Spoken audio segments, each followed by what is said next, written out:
Iran's president has vowed it will abide by the terms of the preliminary nuclear agreement it signed with 6 world powers, so long as they do too.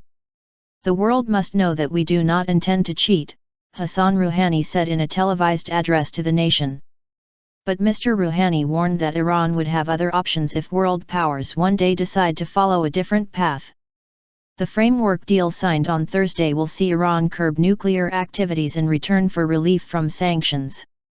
Earlier, Israeli Prime Minister Benjamin Netanyahu warned that it posed a grave danger to the region, in particular his own country. He said any compressive accord, due before June 30, had to include a clear and unambiguous Iranian recognition of Israel's right to exist.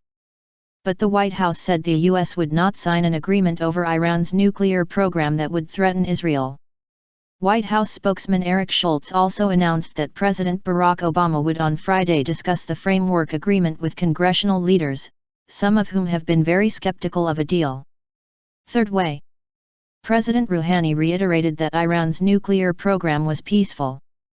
The country was not two-faced, he said, and would honor any final deal provided the P5+1, the US, UK, France, Russia, China and Germany, did the same. If the other side acts on its promises, Iran will abide by its promises. If, however, they one day decide to follow a different path, our nation too will be always free to make another choice. Mr Rouhani also stressed that the world now accepted Iran had the right to enrich uranium on its own soil, and that enrichment was not a threat to anyone. Enrichment in all our nuclear technology is merely for the progress of Iran. This enrichment and technology is not against any regional country or the world, he added.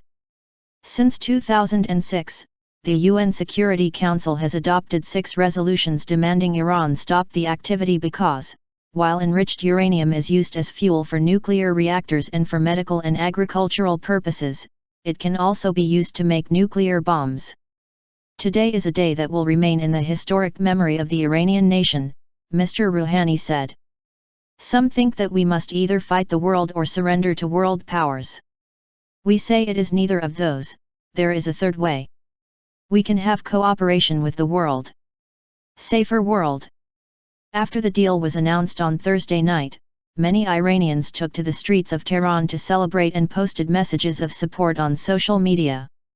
Supreme Leader Ayatollah Ali Khamenei, who has the final say on all state matters, has not yet reacted to Thursday's announcement.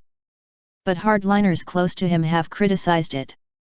To sum up the deal framework in one sentence, we handed over a saddled horse and received a broken bridle in return, Hossein Shariat Madari, one of Ayatollah Khomeini's advisors and editor of the influential hardline newspaper Kayhan, told the Fars news agency. President Obama said the framework agreement would make the world a safer place, as it would cut off every pathway that Iran could take to develop a nuclear weapon. Under the agreement, Iran will cut by more than 2/3 to 5,060 the number of centrifuges it currently operates to enrich uranium.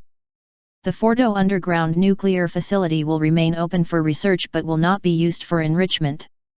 Iran will also cut its stockpile of low-enriched uranium from around 10 tons to 300 kilograms for 15 years, and the design of the heavy water reactor under construction at Iraq will be modified so it produces no weapons-grade plutonium. In return, UN sanctions and separate measures imposed unilaterally by the US and EU will be gradually suspended as the global nuclear watchdog, the International Atomic Energy Agency, IAEA, confirms Iranian compliance.